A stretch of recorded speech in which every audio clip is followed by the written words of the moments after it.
That's it. I've gotten to my limit. Dad, why are you so angry? From today onward, I never want to see or hear from you again. You're no longer my son. You're dead to me. I cannot have a stain like you on my name. So I'm a stain on your name now, aren't I? And why exactly? Because I took on a few silly tattoos? A few? Your entire body is covered in tattoos, Andrew. Do you know how irresponsible that makes you look? You look like a Loch Ness monster. Maybe you'll tattoo your eyeballs next. Actually, I was kind of considering that too. You see what I'm saying? No remorse whatsoever.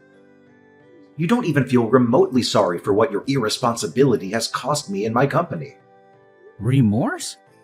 Why? You want me to feel sorry for doing what I love? Why should I do that? You're a worthless son. You know that, right? I've lost a lot of contracts in the past few months because of you. Some of my associates think I'm the father of a hoodlum. One even said I can't handle his job if I can't handle my son. Can you imagine that? So I'm guessing you want to handle me now. Exactly. I need you out of my business and out of my life before it gets out of hand. Okay, but you remember that I was the one who helped you reel in all the contracts you currently work on, right? You lost your flair for pitch-perfect presentation years ago, Dad. You buried them all in the numerous women you brought to bed. Don't you dare talk to me like that, boy. I am your father. Are you? I thought you were disowning me just now, no? Get your story straight, Dad. I think it will interest you to know that I have another son, too. Before you start feeling yourself so much, Brandon is my well-groomed, picture-perfect son. He'll take over the company after me and do all the things you think you used to do for us. Brandon will take over the company. Do you even know how stupid that sounds? How many times had Brandon been in any of our training and meetings? Just the training, right? Brandon will get his training. How hard can that be? Look at it this way. If you can actually train yourself, Dad, then you can train Brandon because he actually took after you crazy and unstable. Alright, that's enough. Andrew, this is the exact attitude I can no longer have in my house or in my company. We both know I never wanted to be involved in your company. I've always wanted to be an artist. I simply carried out my duties because I was under pressure to be the ideal heir to you. But not anymore. You do not deserve my loyalty. Especially because you're a narrow-minded person who does not accept people the way they are. You feel everybody has to fit into the mold you have created. That's not true. You know, I was proud of you in the beginning. Only because you never knew you'd have another son. You've always told me this. You kept me because you thought Brandon would never come along. You planned to usurp me even from birth. Your mother abandoned you after giving birth to you. She no longer wanted to be with me, so she left. She threw you onto a busy highway, just hoping a car would run along and crush you to shreds. That's why you have that disgusting scar on your wrist. And that should always serve as a reminder that I've been nothing but good to you. You should be grateful. You shouldn't have brought this up, Dad. You know I took my first tattoo just to cover up that scar. Do you always have to say things that hurt me? I don't care how you see it, Andrew. You're a lot of bad luck, and I just want you out of this family. Fine, I'll leave. Thank goodness. I'll send in documents for you to sign in this regard. Documents? Yes, accepting that you're no longer a part of this family. Relinquishing the family name and all whatnot. You'll no longer have access to the house or any rights to my company. Is that all? Yes, and please make it quick. I need the documents returned to my desk as soon as possible. I'll do all that you've said. However, the same arrangement applies to you. I'm no longer your son. Never call, text, or contact me ever again for any reason whatsoever. I'll also not be available to fix things when Brandon eventually messes everything up for you. Ha ha, you wish. You can go to hell for all I care. Just make sure you never return. Hi, bro. I need us to talk. Do you have a second to spare? Is that a question? You know I'll always have time for you. What's poppin'? Mr. Ingram disowned me. Mr. Ingram? Your dad? He's not that anymore, huh? Told you I sensed that coming. You shouldn't have gotten those tattoos he expressed he didn't want you to get. But these tattoos are me. They are art on my skin. My own personal means of self-expression. No one has the right to tell me how to feel about it. I agree, but look at it now. You've lost your place in the Ingram Empire, all because of your stubbornness. You could have at least waited until your family inherited the business before you unleashed your tattoo spree. Don't you think? In a way, I am happy things happened when they did because I never really wanted to be a part of the company in the first place. Attending board meetings, nerve-wracking brainstorming, and having to act all nice to people I genuinely hate. All that was a lot for me to handle, bro. I really could have quit at some point myself if he had not already disowned me. Mr. Ingram just made my ordeal a whole lot easier. It's the way you say Mr. Ingram, as if he was never your father. Was he, though? You're very rock-headed. You know that, right? Yeah, I agree. Enough about that silly man already. So what's the plan? I just need a place to crash for the night. You know, you didn't really have to text me. You could have just come straight to my place. I honestly didn't want to be a bother. You can never bother me. You're my bro. Or have you disowned me too? You joke about everything. I'm sorry. Just pull up at the crib. Thanks a lot, Kevin. I'll be gone before you know it. You can stay as long as you like. I don't mind. I was hoping to get my own place soon, though. We'll discuss that when you get here. Let's start by getting you off the streets. Thank you so much, bro. You're a lifesaver. It's really nothing. The little things brothers do for each other, right? Yeah.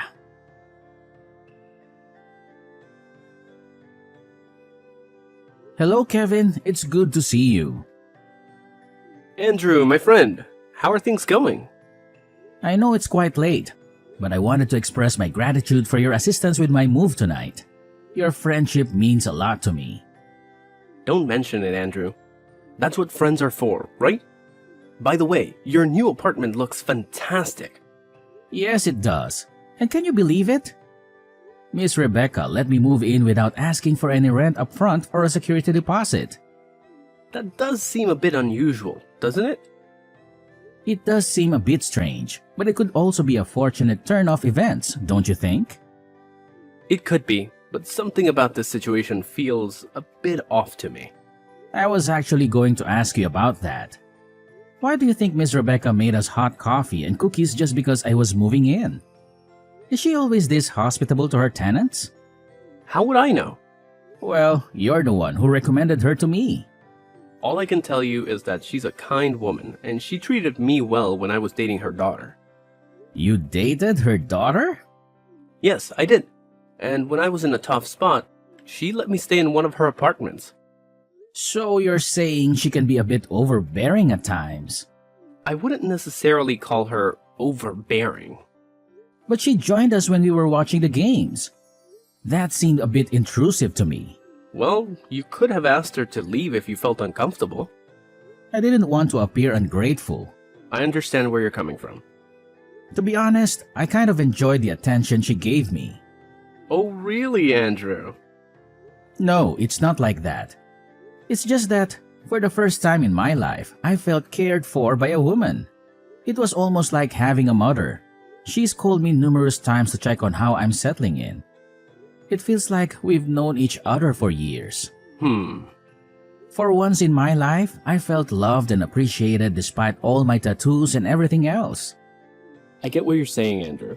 But just remember not to get too comfortable with the situation. You don't want things to get complicated between you and your landlady. Oh, look, she's calling me again. At this hour? Do you think she might need something from you? I'm not sure. All I know is that every game has an end.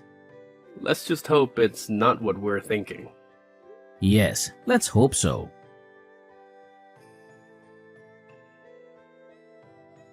Hello, Andrew, my dear. There's something I've been wanting to show you for quite some time now. Here, take a look at this picture. What exactly am I looking at here? Andrew, please don't play coy with me. You're not oblivious to the signals I've been sending your way. Signals? What are you talking about? Andrew, you're a handsome young man, full of life and vitality. Don't pretend as if you're unaware of the implications of my actions. I'm sorry, Miss Rebecca, but I must clarify that our relationship is strictly professional. You're my landlady and nothing more. Furthermore, there's a significant age difference between us. I can't reciprocate your feelings. I apologize if this disappoints you. Andrew, listen to me. I'm offering you numerous benefits in exchange for a small compromise on your part. Surely you've been in similar situations with other women before, so this shouldn't be an unfamiliar territory for you. Just consider it for my sake. In return, you won't have to worry about paying rent for as long as you live here. Miss Rebecca, I never claimed that I was unable to pay the rent. In fact, I'm transferring the money to you right now. Andrew, I genuinely like you. I don't want to cause any inconvenience for you. This is the only time I'll bring up this topic. And I promise not to bother you about it again. I appreciate your feelings, Miss Rebecca, but I simply can't comply with your request. I apologize. That's all right, Andrew. Take some time to think it over. But remember this, sooner or later, you'll find yourself agreeing to my proposal. Just wait and see.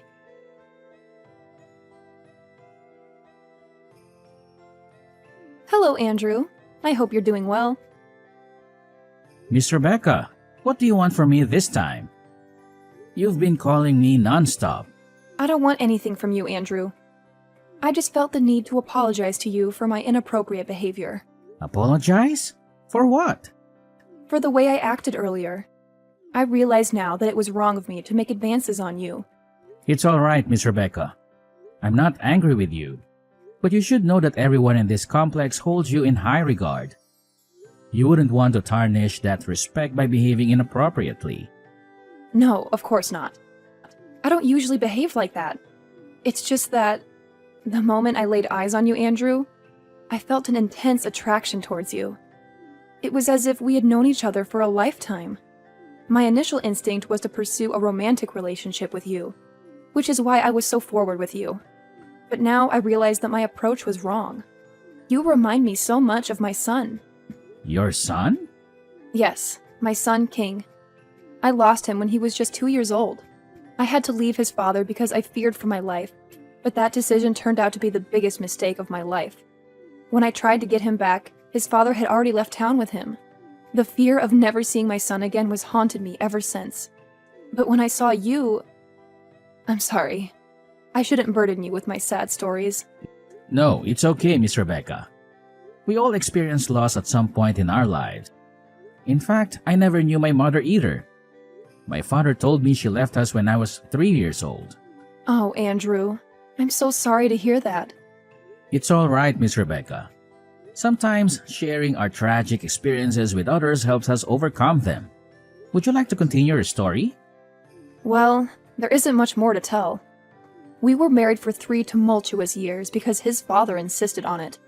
If he hadn't married me, he wouldn't have been appointed as the CEO of his father's company. But more than that, they needed an heir to carry on the family legacy. So after our son was born, Leonard didn't want anything more to do with me. He became violent and made several attempts on my life. Despite everything, I stayed because of our son.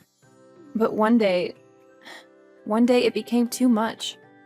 Did you say Leonard? Yes, Leonard. He was a cruel and wicked man. Pure evil. That day, he wanted me out of his house immediately, but I refused to leave without my son. In his rage, He smashed a wine bottle against the wall and threw it at me. I managed to dodge it, but then my 2-year-old son walked into the room. He got caught in the crossfire, and the flying glass cut his wrist. What? That day was the last time I saw him. After that incident, I ran away, but now I realize that leaving was the biggest mistake of my life. Later on, Leonard remarried and had another son with his new wife. Now, all of these years later, I don't even know if my son is alive or dead. What was your ex-husband's full name? His name was Leonard Ingram. Mom? What? Did you just call me Mom? No, my name is Andrew, not King. But why did you call me Mom? Because your story matches mine exactly. And this cut on my wrist. Can you show it to me? Alright, here's a picture of it. You might not be able to see it clearly because I've covered it up with tattoos over the years. Is this your left hand? Yes. Yes, it is. You are my son, King! That evil man must have changed your name. Your real name is King. King Leonard Ingram. All these years I've been searching for you, Mom. He told me you were dead. Oh, King, my sweet boy. Please come over to my apartment right now. I need to see you.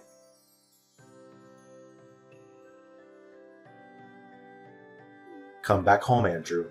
I need you. Excuse me? Who is this? And how did you get my number? How can you not know who I am? I'm your father, boy, and don't play dumb with me. I know you've been keeping tabs on me. Correction. I'm no longer a boy. I'm a grown man now. And secondly, I don't have a father, so I don't know who this is. And thirdly, I haven't been keeping tabs on you. You're just too famous for your own good. Enough with this nonsense. I want you to come back home right now. You're the only one who can save the company.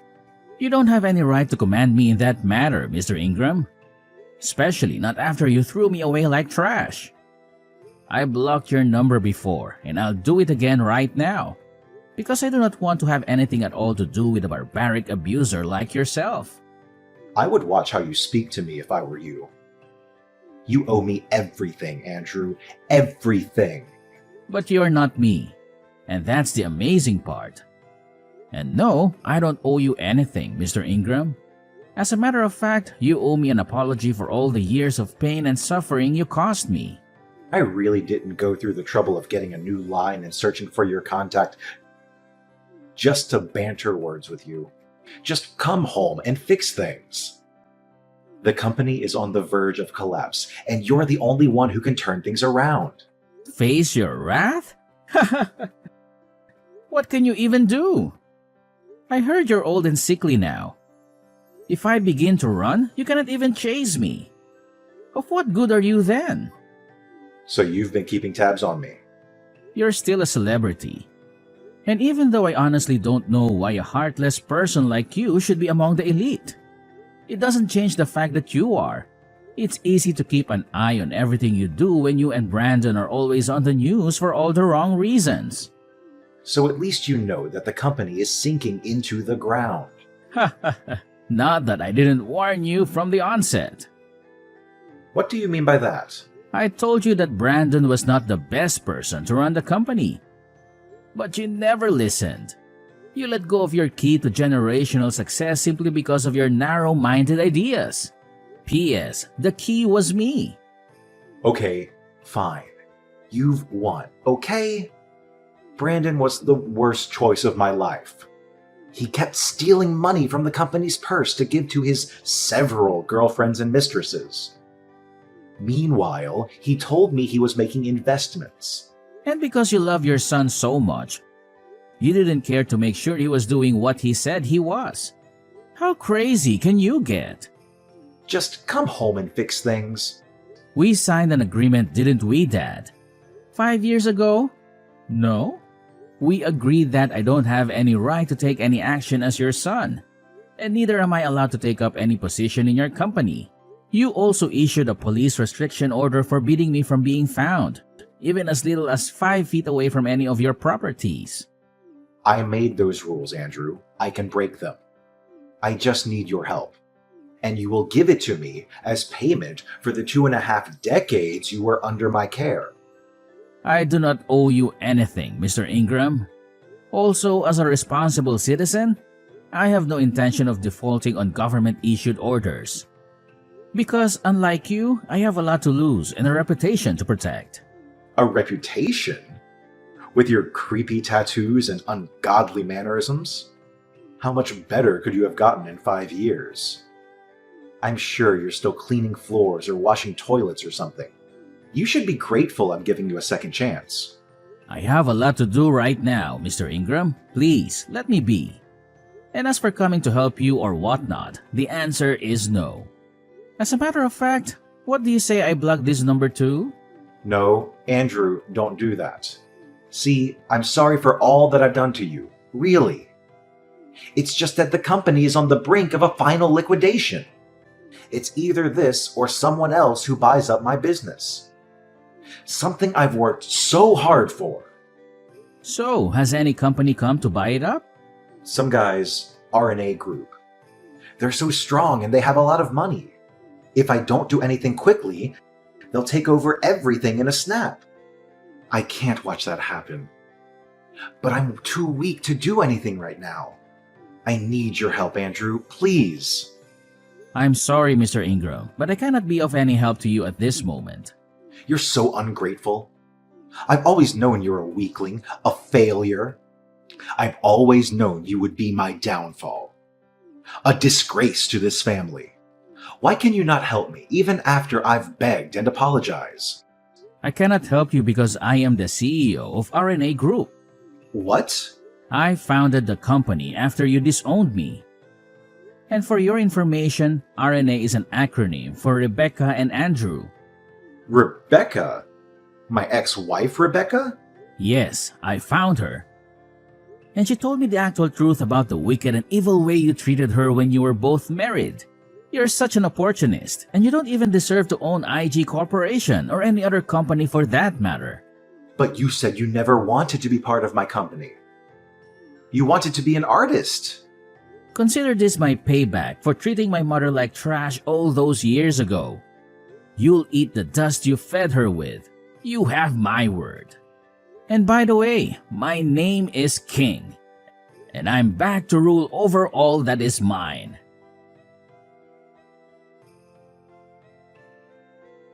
As the CEO of RNA Group, I had the resources and influence to rescue IG Corporation from the brink of collapse.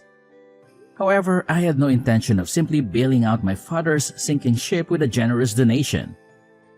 I had a better plan in mind. I negotiated a merger between the two companies, proposing that my mother, Rebecca, be appointed as co-CEO alongside me.